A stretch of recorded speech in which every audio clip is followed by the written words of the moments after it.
Hello viewers, আসসালামু আলাইকুম। চলে এলাম নতুন একটি ভিডিও নিয়ে। আজকে আমি সারাদিনে কি করেছি সেটাই দেখাবো। আমি আজকে চেয়ারের কাপড়ে ব্লক করেছি এবং আ সেলাই করে নিচ্ছি। সেলাইটা ১ম এ দেখিয়ে নিবো আপনাদেরকে। আর এই মেশিনে সেলাই করার সুবিধা অসুবিধা কিছু আছে। খুবই অনেকেই বলে যে সুতা কেটে যায়। সুতি সুতা ব্যবহার করেন না কি করেন? আসলে কিন্তু একদম প্লেন সুতি সুতাটাই আমি ব্যবহার করি এবং কেটে যায় না। সাবধান একটু অবলম্বন করলেই এই মেশিনে সেলাই করতে অনেক আরাম আছে। ববিনে সুতা ভরে নিচ্ছি।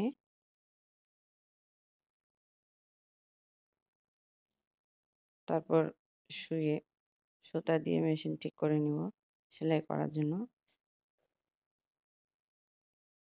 ৪ টা চেয়ারের কভার সেলাই করে নিব।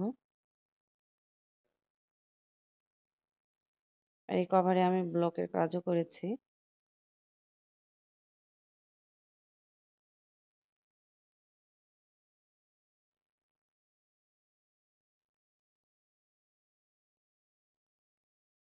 হ্যালো ভিউয়ার্স, আপনারা যারা এখনো আমার চ্যানেলটিকে সাবস্ক্রাইব করেননি, প্লিজ সাবস্ক্রাইব করে নিবেন। আর আমার পেজে যারা বন্ধুরা আছেন অলরেডি তাদেরকে অনেক ধন্যবাদ জানাই।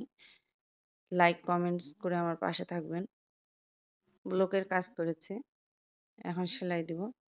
সেলাইয়ের ১ম এই একটা জিনিস নতুনরা যারা ফলো করবেন, শুরুতেই বাম পাশে সুতাটা টান দিয়ে ধরবেন। ধরে সেলাইটা শুরু করবেন। প্যাডেলে পা দিয়ে চেপে ধরতে হবে, মিডিয়ামে চেপে ধরে সেলাইটা শুরু করতে হবে। তাহলে আপনাদের সুতা কেটে যাবে না বা নিচে জড়ো হয়ে থাকবে না। খুব স্পিডে কেউ সেলাই করতে যাবেন না, তাহলেই আপনাদের এই ঘটনাগুলি ঘটবে। মিডিয়ামে পা রেখে সেলাইটা করতে হবে। তাহলে এই মেশিনে কোনো সমস্যাই হবে না ইনশাআল্লাহ। এইভাবে আমি ৪ টি কভার সেলাই করে নিয়েছি। চেয়ারে দিয়ে দিলাম। কেমন হয়েছে কমেন্টসে জানাবেন প্লিজ। দেখতে বেশ ভালো লাগছে।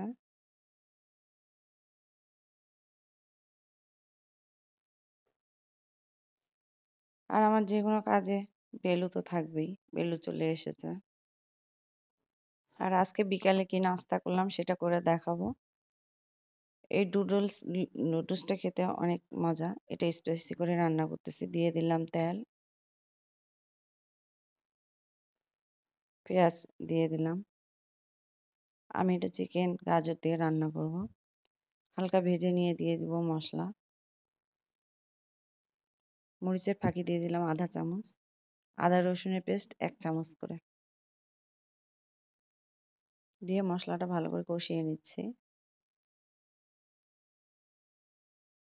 লবণ দিয়ে দিলাম ১/২ চামচ।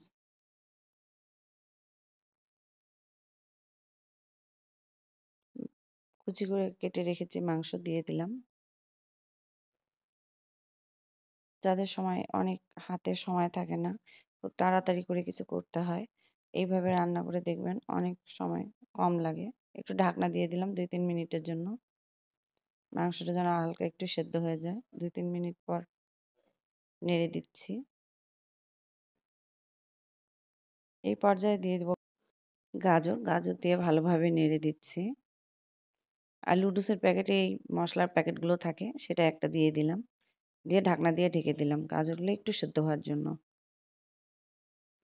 ভালোভাবে নেড়ে দিব এখন।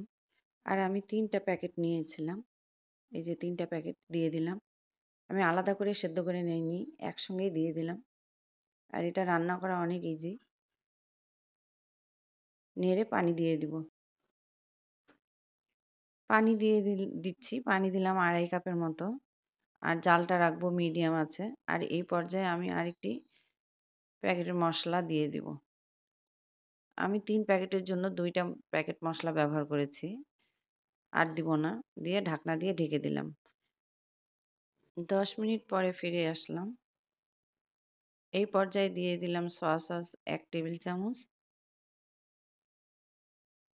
ব্ল্যাক পেপার দিয়ে দিলাম ১/২ চামচ। দিয়ে ভালোভাবে নেড়ে দিচ্ছি। কাঁচামরিচ দিয়ে দিলাম আর টমেটো সস দিয়ে দিলাম ১ টেবিল চামচ। দিয়ে নেড়ে দিচ্ছি। এটা খেতে অনেক স্পাইসি হয়। আপনারা করে দেখবেন, তাহলেই বুঝবেন। আর খুব ঝটপটে নাস্তাটা তৈরি করে নেয়া যায়। হয়ে গেছে আমার। আমি এখন নামিয়ে নেব। পরিবেশন করে নিয়েছি। ৪ জনের হয়েছে। আশা করি আপনাদেরকেও ভালো লেগেছে। ভালো লাগলে লাইক, কমেন্টস করবেন, সাথে থাকবেন। আর আমার চ্যানেলটিকে সাবস্ক্রাইব করবেন।